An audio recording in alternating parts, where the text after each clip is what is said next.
अस्सलाम वालेकुम दोस्तों, कानून और अदालत टीवी में खुशामदीद। मैं हूं इनाम एडवोकेट। व्यूअर्स, आम तौर पर जब भी कोई लेन देन के हवाले से झगड़ा होता है और पार्टीज़ आपस में कोई सेटलमेंट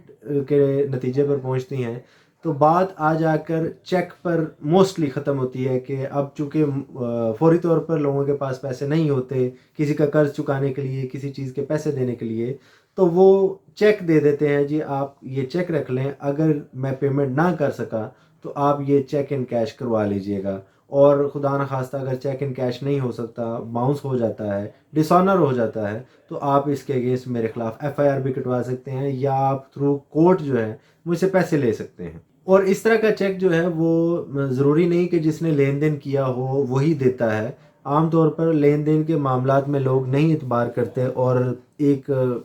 मुतबर शख्स जो है जिस पर लोग इतबार करते हैं वो कहते हैं कि वो शख्स आपकी जगह पर गारंटी दे दे, चेक दे दे, वो उसका चेक मैं रख लूँगा, मुझे कोई इतराज़ नहीं है। तो जिसका कुछ लेन देन भी नहीं होता वो उसकी भी गारंटी के तौर पर वो पोस्ट डेटेड चेक जो है वो एक दे देते हैं, जिस पर कोई 3 माह की या 6 माह की डेट डाल देते हैं कि ये 6 माह में पैसे दे देगा, अदरवाइज जाकर आप चेक अपना कैश करवा लें। अब इसमें दो सूरत हाल होती हैं। आम तौर पर तो पैसे दे दिए जाते हैं, मतलब ए ने पैसे देने थे बी के, तो सी जो है वो ए के बिहाफ पर बी को चेक दे देता है, तो बी जो है वो उसको पैसे मिल जाते हैं और वो चेक वापस कर देता है। दूसरी सूरत ये होती है कि वाकई पैसे नहीं मिलते और चेक डिसऑनर हो जाता है और वो जो पार्टी है वो एफआईआर करवा देती है। एक और सूरत है कि पैसे भी मिल जाते हैं, यानी कि ए ने पैसे देने थे बी के, सी ने चेक दे दिया,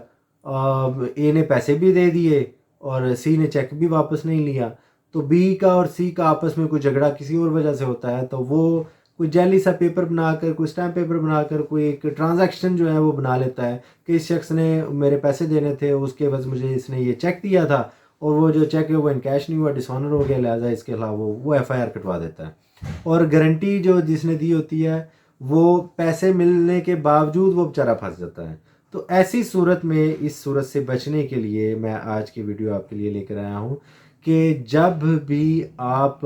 किसी के बिहाफ पर कोई चेक देते हैं तो उसके पीछे चेक फॉर गारंटी ज़रूर लिखें, चेक फॉर श्योरिटी लिख दें, चेक फॉर सिक्योरिटी लिख दें, ऐसे अल्फाज लिख दें ताकि गारंटर जो है वो सेफ़ हो जाए। और 489F जो है वो आती ही तब हरकत में है जब कोई शख्स बदनीति की बुनियाद पर किसी के लेन देन को खुर्द बुर्द करने के लिए, यानी कि अगर किसी ने पैसे देने हैं और वो चेक दे देता है, पैसे नहीं देता है, तो इसका मतलब समझा ये जाएगा कि उसने वो चेक ही बदनीयती से दिया था, उसने उस शख्स के पैसे वापस करने ही नहीं थे। और जैसे ही वो चेक डिसऑनर होता है 489F हरकत में आ जाती है, जिसको उर्फ़ आम में 499F भी कहते हैं। तो 499F या 489F जो है एफआईआर चेक के अगेंस्ट, ये बदनीयती से दिए गए चेक के अगेंस्ट लॉन्च होती है। अब अगर चेक आपने गारंटी के तौर पर दिया है तो आप सेफ हो जाते हैं। और इसकी जजमेंट जो है आज की मैं लेकर आया हूँ 2018 YLR नोट है, पेज 157, लाहौर हाई कोर्ट की ये जजमेंट है, जिसमें एक शख्स ने चेक दिया और वो सियाना था इस मामले में, उसने चेक के पीछे बड़े बड़े लफ्ज़ों में लिख दिया चेक फॉर गारंटी, कि ये गारंटी के तौर पर मैं चेक दे रहा हूँ और इसकी लेन देन जो हुआ वो लेन देन का जिम्मेदार मैं हूँ। अब उस जो चेक जो था वो गारंटी का, एफआईआर गारंटी के चेक पर भी हो जाती है, लेकिन